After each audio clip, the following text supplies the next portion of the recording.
But not too far. The best thing is, no more... What would you like to do? Here is your chance at home to come up with a spitting image sketch. The only limit is your imagination. Blimey, Megs, you're a dead ringer for Michelle Obama. When everyone sees how perfectly I channel her, they'll totally give me... Meghan Markle lost it. And I don't mean the usual eye roll or the typical cold silence she gives when someone dares question her. No, this time she was furious. A puppet show of all things had crossed the line so brutally that even Buckingham Palace wouldn't have seen it coming. This wasn't harmless teasing or cheeky satire. This was a public undressing of her carefully stitched image. Meghan wanted control. She wanted silence. Instead, she got latex puppets spilling every secret she's worked years to bury. And after watching just 5 minutes of spitting images parody, she wasn't laughing, she was demanding an apology. Because suddenly, that flawless facade she'd been polishing for years had cracks. Deep ones. What started as a comedy skit turned into a takedown of epic proportions.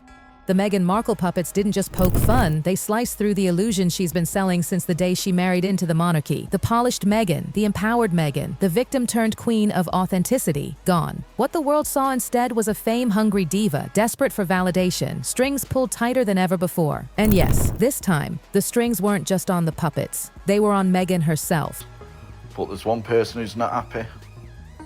This one. Do you recognise him? When Spitting Image finally aired their Meghan segment, it wasn't just another jab at the royals. This was personal. This was direct. The puppet version of Meghan wasn't playing. It was ruthless. It mocked her endless attempts to climb Hollywood's glittering ladder, her obsession with branding herself as some goddess of wellness and empowerment, her dream of becoming the next Gwyneth Paltrow. And they didn't stop there. The puppet Meghan pitched her own lifestyle brand, Meg Goop, a knockoff wellness empire built around crystals, oils, and faux authenticity. It was savage, exaggerated, but most importantly, it was accurate. The skit wasn't just mocking, it was exposing. Piece by piece, they ripped apart the image Meghan's PR team has been shoving down the public's throat. Studied show today, as we're joined now by King Charles and Harry, the Duke of Sussex. Then came the cutting moment. The puppet Meghan sneaks into Michelle Obama's book launch party, swiping an invitation like it's her royal right to be there. It wasn't just funny, it was brutal. Because here's the thing, Meghan has always lived in this bubble where celebrity equals entitlement, and the sketch made it crystal clear. Her obsession with status, her need to rub shoulders with anyone who matters, her belief that she deserves access, recognition, applause, simply because she's Meghan. The Spitting Image crew twisted the knife. She wasn't royalty, she wasn't Hollywood royalty either. She was just a desperate social climber in a too tight designer dress. And Meghan, the one who thrives on controlling every aspect of her image, she couldn't handle it. Today, yes, they met. But King Charles gave Harry the most brutal part wasn't that Spitting Image made things up. They didn't have to. They simply exaggerated what Meghan had already shown us herself. That's why it hit so hard. Her obsession with lifestyle branding, true. Her desperate need to be the face of empowerment, true. Her tendency to act more important than she actually is, painfully true. The puppet didn't invent Meghan. It held up a mirror, and what reflected back was ridiculous, overblown, and fake. The puppet Meghan surrounded herself with essential oils and candles, strutting around as if she were Gwyneth 2.0, but the vibe screamed cheap knockoff. Every movement, every line about empowerment was twisted into something so artificial that the audience couldn't help but laugh at how calculated she really is. But the real sting, the parody didn't just expose Meghan's fake brand obsession, it exposed her very core, her addiction to fame. From Putin to Paddington via Silicon Valley. It's fearless, it's as disgusting as the real people, and it's as hard. Picture this, puppet Meghan trying to recreate Gwyneth's empire but falling flat at every step. Fake, desperate, hollow, and every word out of her puppet's mouth dripped with satire. And then came the jab at her social climbing. She's seen stealing that Obama invitation. Because for Meghan, every room with powerful people is a photo op. Every event an opportunity to remind the world that she belongs. It wasn't just mocking her lifestyle, it was mocking her entire identity. Meghan's brand isn't about helping others or promoting empowerment. It's about using royal titles, celebrity names, and Hollywood access to build her personal throne. And when that throne got shaken by puppets, she couldn't hide her rage. Champagne light, designer candles flickering on an untouched marble table, a chilled bottle glistening under a vintage... This wasn't comedy anymore. This was exposure. The Meghan Markle myth, the I'm just a strong, independent woman finding my way, crumbled on screen. The puppet exposed her hunger for association, for validation, for power by proximity. And the reaction? Meghan didn't laugh. She didn't shrug it off. She demanded an apology. She tried to silence puppets. Puppets! Do you know what that shows? Every single joke landed exactly where it was meant to, right on the insecurities she can't hide. Harry and Meghan torch what little was left of their relationship with the royal family and what little was left, frankly, of their own. And then, as if Meghan's unraveling wasn't enough, Prince Harry's puppet entered the scene.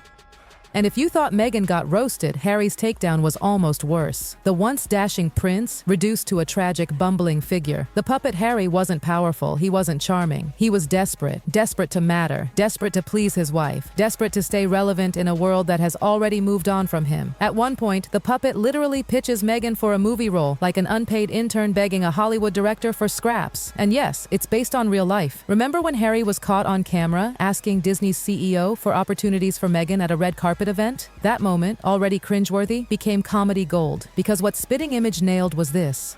Harry is no longer the prince in control of his own destiny. He's Meghan's puppet. So there he was, Puppet Harry, reduced to begging.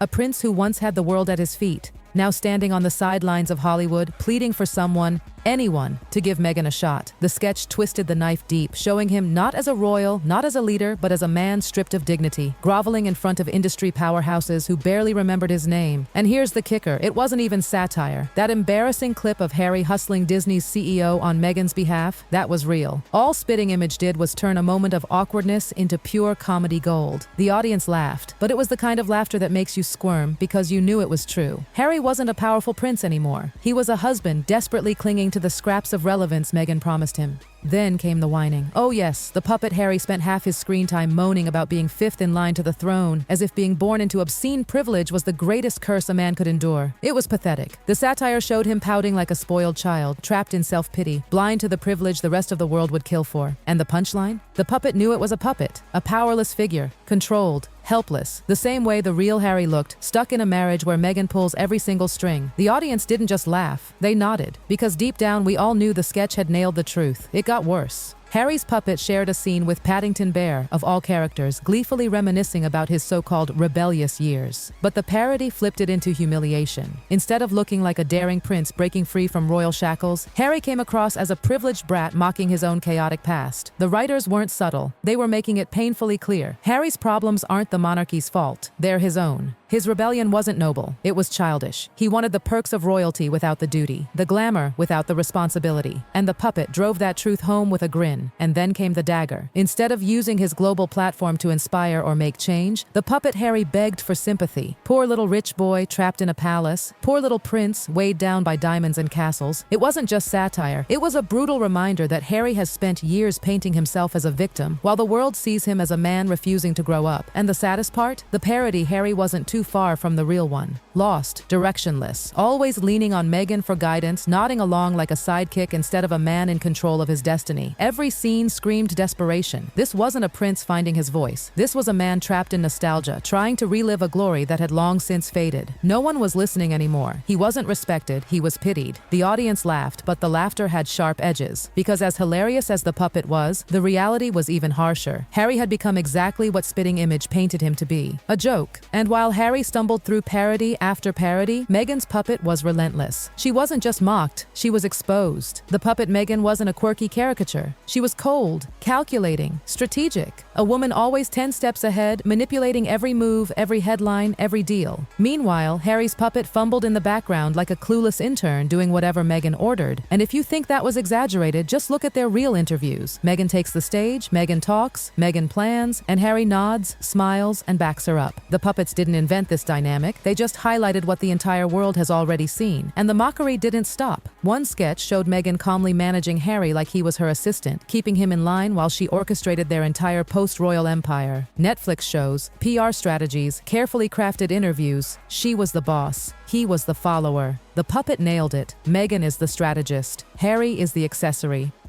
And then came the most vicious metaphor of all. Meghan's puppet pitched her Netflix show as a fairy tale about a beautiful swan. Unloved, unappreciated, but finally recognized by everyone in season 2. It was Meghan's entire life story, spun into parody. The misunderstood victim who demands recognition, who insists the world owes her an apology. And Harry, he just nodded along, as always. What made it cut so deep wasn't the exaggeration, it was the accuracy. In real life, Meghan's interviews sound the same. She's the visionary, she's the philosopher, she's the brand builder. Harry, he's the cheerleader, cheerleader, and the puppets captured that power imbalance perfectly. For Meghan, it was devastating, because for once, she couldn't spin the narrative. She couldn't silence the puppets, and she couldn't stop the audience from laughing, not at her jokes, but at her truth. By the end of that segment, the illusion of equality between Harry and Meghan was shattered. Meghan wasn't just a partner, she was the puppet master. Harry wasn't just a husband, he was her prop, and the audience saw it, crystal clear. And Meghan's reaction sealed it. She could have ignored it, she could have laughed, but no, she demanded an apology. She turned a puppet show into a full-blown scandal, and in doing so, she confirmed every single accusation. By the end, the puppets had done what no royal biographer, no journalist, no tabloid could ever fully accomplish. They exposed Meghan and Harry without mercy. They pulled apart the PR polish, the carefully rehearsed interviews, the scripted sob stories, and what was left was the truth. Two people trapped by their own contradictions. They ran from a royal cage, only to lock themselves inside another, one made of cameras, contracts, and endless media deals. They wanted to be rebels. Instead, they became performers. Harry, the clueless follower. Meghan, the calculating mastermind. Two puppets dangling for the world to laugh at. And the cruel twist? The real versions look frighteningly similar. Meghan wanted the world to see her as a misunderstood swan, a victim, a heroine rewriting her story. But after Spitting Image, the audience saw her differently, not as a swan, but as a schemer, not as a rebel, but as a strategist who couldn't stand losing control. The meltdown became part of the narrative. Every headline, every tweet, every gossip column turned her rage into proof. The parody hit too close to home. Because in the end, Meghan Markle wasn't defeated by Buckingham Palace. She wasn't silenced by tabloids. She was undone by puppets. And that, darling, is the scandal she'll never live down.